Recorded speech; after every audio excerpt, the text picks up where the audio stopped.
Hello friends, आप सभी का मेरे यूट्यूब चैनल एजुकेशन टॉक में स्वागत है।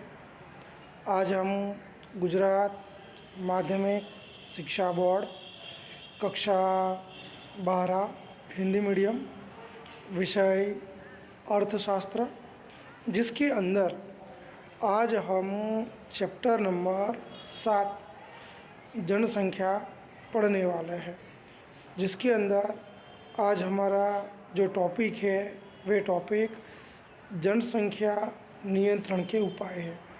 यानी कहने का मतलब कि जो जनसंख्या में बढ़ोतरी हो रही है उस जनसंख्या को कैसे रोकना चाहिए, या तो जनसंख्या को रोकने के लिए हमें कौन से उपाय करने चाहिए, तो हम उसके बारे में पढ़ने वाले हैं। हमारा जनसंख्या नियंत्रण के जो उपाय है उसमें सबसे पहला उपाय लोक शिक्षा एवं जागृति का माना जाता है। अगर हमें जन्म दर को नीचा ले जाना है तो उसके लिए छोटे परिवार का महत्व हमें लोगों तक पहुंचाना पड़ेगा। लोग छोटे परिवार का महत्व समझे, इसके लिए हमें लोगों को शिक्षित करना पड़ेगा।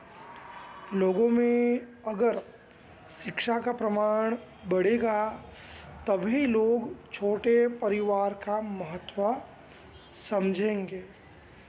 इसके अलावा हम बात करें तो खास करके हमें स्त्रियों को शिक्षित करना पड़ेगा, क्योंकि शिक्षा के क्षेत्र में स्त्रियों की जो स्थिति है बहुत ही दयनीय है।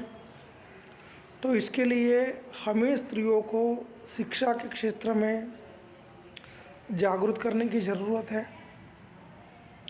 समाज के अंदर स्त्रियों में शिक्षा का प्रमाण बढ़े, इसके लिए हमें संदेश व्यवहार के जो विभिन्न माध्यम हैं उन माध्यमों का उपयोग करना चाहिए।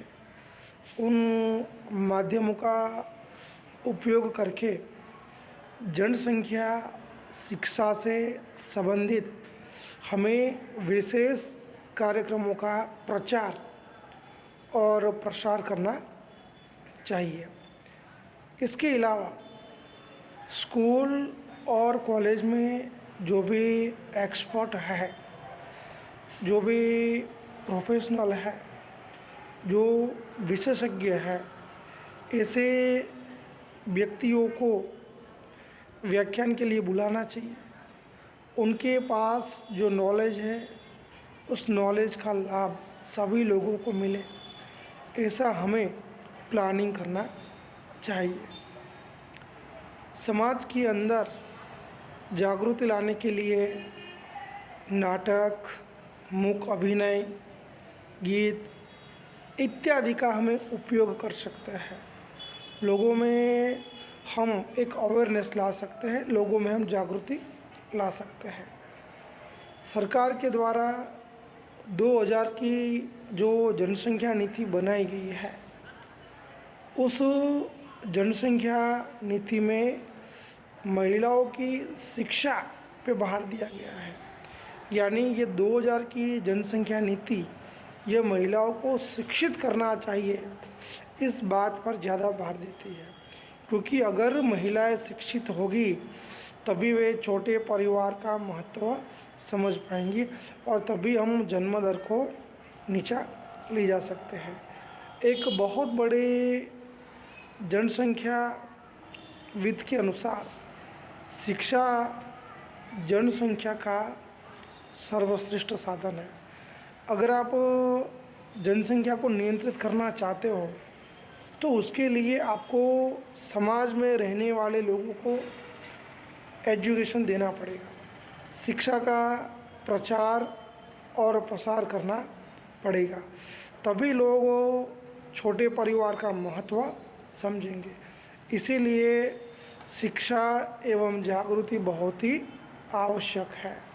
अब हम बात करें थोड़ा आगे तो हम देखें कि दूसरा मुद्दा है परिवार नियोजन के कार्यक्रम की असरकारकता।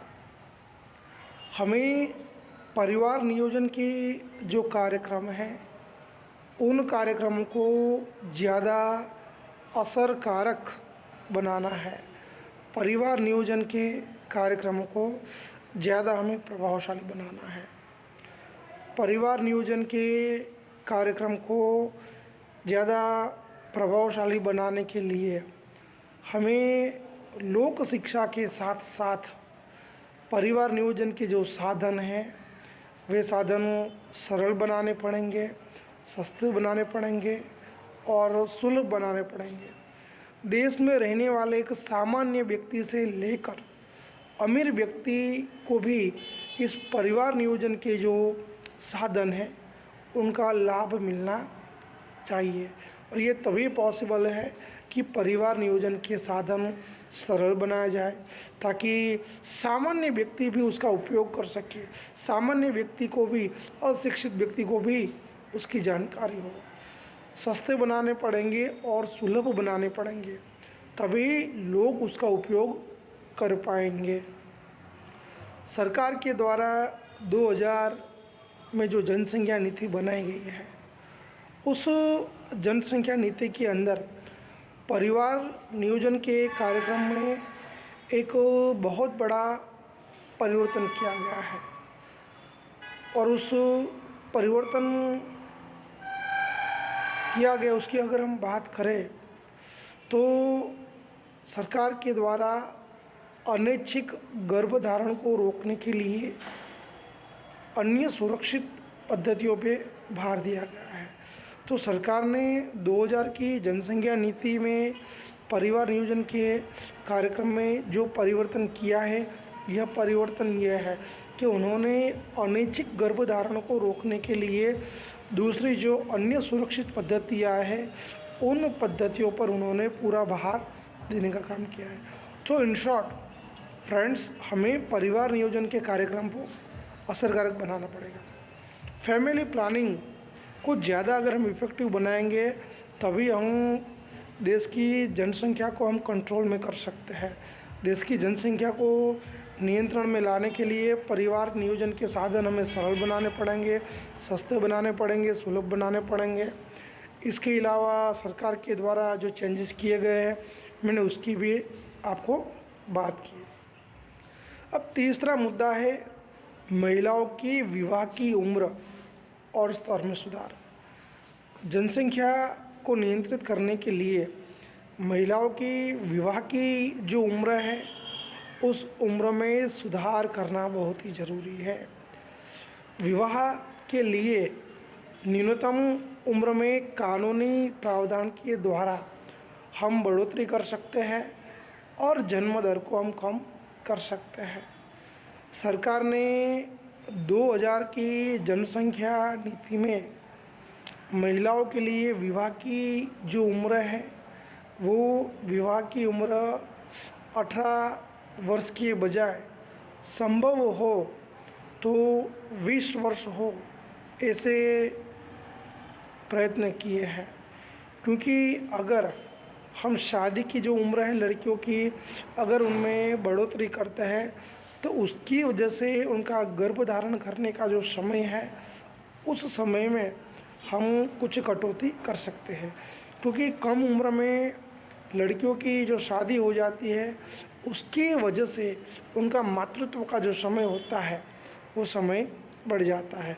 लेकिन सरकार के द्वारा जो प्रावधान किया गया है उसके अनुसार उनकी विवाह की जो उम्र है उस उम्र को 18 साल के बदले 20 साल करने का सोचा है, जिसकी वजह से उनका जो आई थिंक मातृत्व का जो समय है उस समय को हम थोड़ा और कम कर सकते हैं और जन्म दर को रोकने में हमें सफलता मिल सकती है।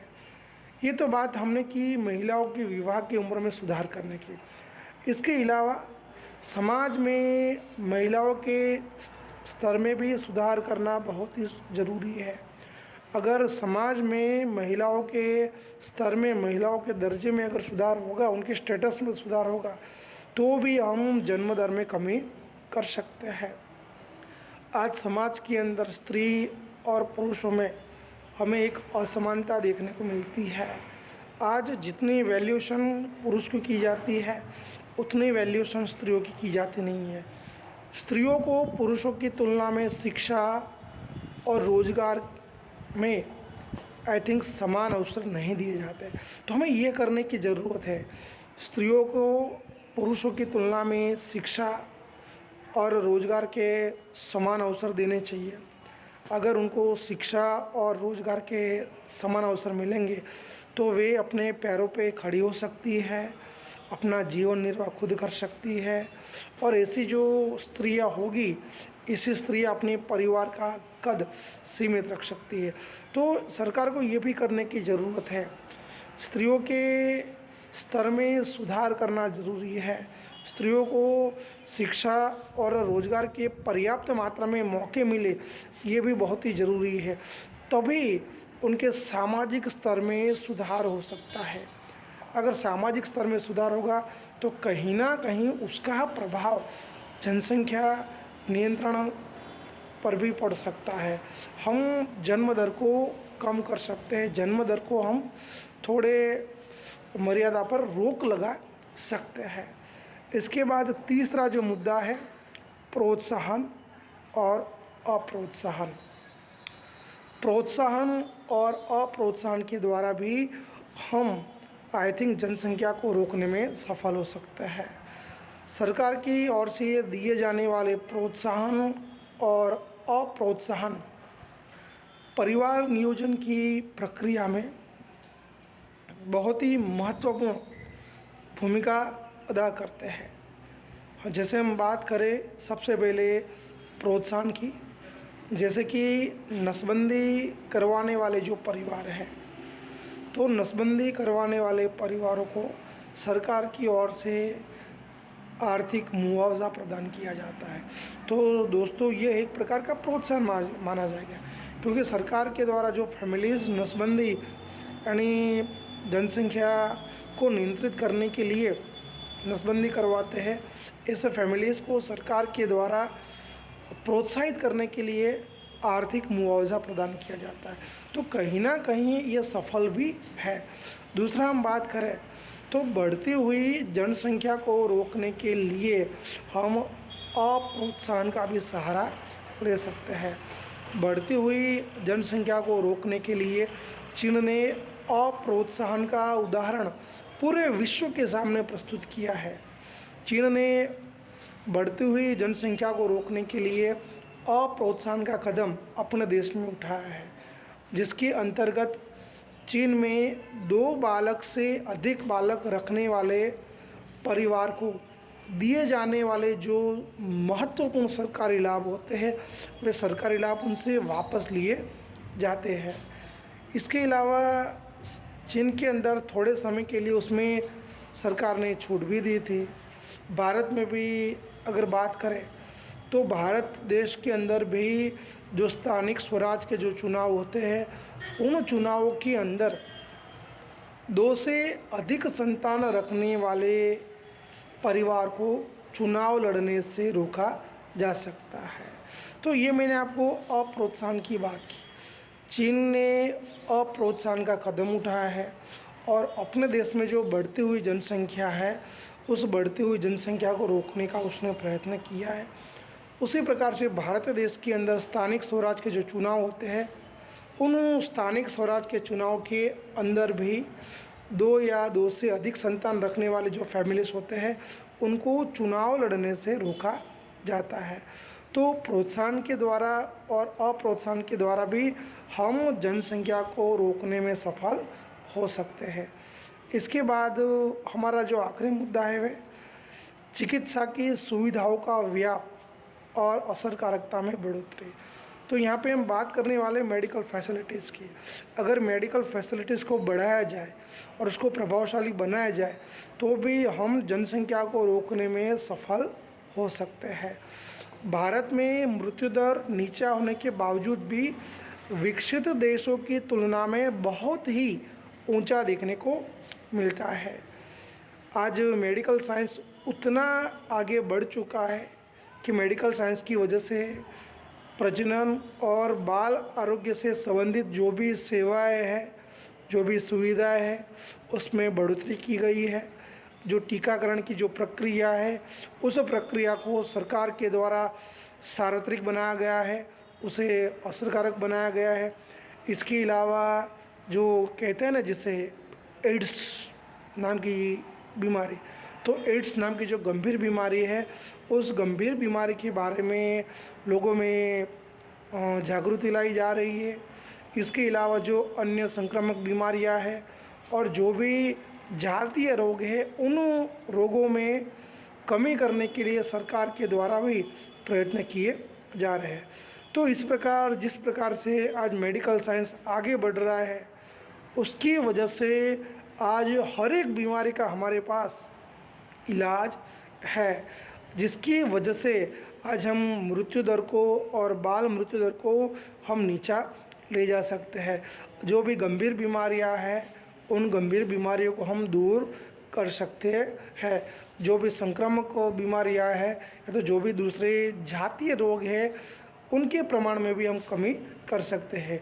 और ये सब पॉसिबल बना है मेडिकल साइंस की वजह से। मेडिकल साइंस और टेक्नोलॉजी जो डेवलप हुई है, आज उसकी वजह से आज चिकित्सा की सुविधाओं का प्रमाण बढ़ता जा रहा है। और चिकित्सा की सुविधाओं का प्रमाण बढ़ने से कहीं ना कहीं उसका प्रभाव हमें जनसंख्या नियंत्रण पर देखने को मिलता है। दोस्तों, थोड़ा आगे जानने की बात करें तो विश्व में सबसे पहले जनसंख्या को नियंत्रण करने का प्रयत्न करने वाला देश भारत है। भारत देश के अंदर जनसंख्या को नियंत्रण करने का प्रयत्न जनसंख्या नीति के द्वारा सन 2000 में किया गया। और जो नई जनसंख्या नीति है, वो नई जनसंख्या नीति सन 2000 में बनाई गई थी। नई जनसंख्या नीति के लिए जो समिति बनाई गई थी, उस समिति की रचना डॉक्टर MS स्वामीनाथन के नेतृत्व में की गई थी। तो हमें ये भी याद रखना कि भारत देश के अंदर सन 2000 में जनसंख्या नीति बनाई गई थी। और उस जनसंख्या नीति की जो समिति थी, उस समिति के अध्यक्ष डॉक्टर MS स्वामीनाथन थे। इसके अलावा अगर हम बात करें तो जनसंख्या नीति के द्वारा जो कदम उठाए गए हैं, उन कदमों की वजह से आई थिंक समाज का कल्याण तो होगा ही, समाज का कल्याण होगा, उसके साथ साथ जनसंख्या वृद्धि से लड़ने के लिए लोगों में जागृति भी आएगी थी। तो दोस्तों, हमने यहाँ पे जनसंख्या नियंत्रण के उपाय देखे। अगर भारत देश में जनसंख्या को नियंत्रित करना है तो हमें कौन से उपाय करने पड़ेंगे। इसके अलावा सरकार के द्वारा 2000 में जो जनसंख्या नीति बनाई गई थी, उस जनसंख्या नीति के तहत सरकार ने जनसंख्या को रोकने के लिए कौन कौन से उपाय किए थे, उसके बारे में हमने देखा। इसके अलावा विश्व के अंदर सबसे पहले जनसंख्या नियंत्रण करने की नीति भारत देश में बनी थी। ये बात हमारे लिए बहुत ही गौरवपूर्ण है। तो दोस्तों, इस पूरे वीडियो के अंदर हमने जनसंख्या को रोकने के उपाय, या तो जनसंख्या नियंत्रण नीति, या तो आई थिंक जनसंख्या नियंत्रण के उपाय, उन सब की चर्चा की। अगर दोस्तों आपको हमारा ये वीडियो पसंद आया हो, उसे लाइक कीजिए, शेयर कीजिए और हमारा जो यूट्यूब चैनल है उसे सब्सक्राइब करना न भूलें। आगे के वीडियोस में हम आपके सामने फिर से एक नए मुद्दे के साथ, एक नए टॉपिक के साथ मिलेंगे। तब तक जय हिंद, जय भारत, वंदे मातरम, भारत माता की जय। धन्यवाद। अस्तु। ओम।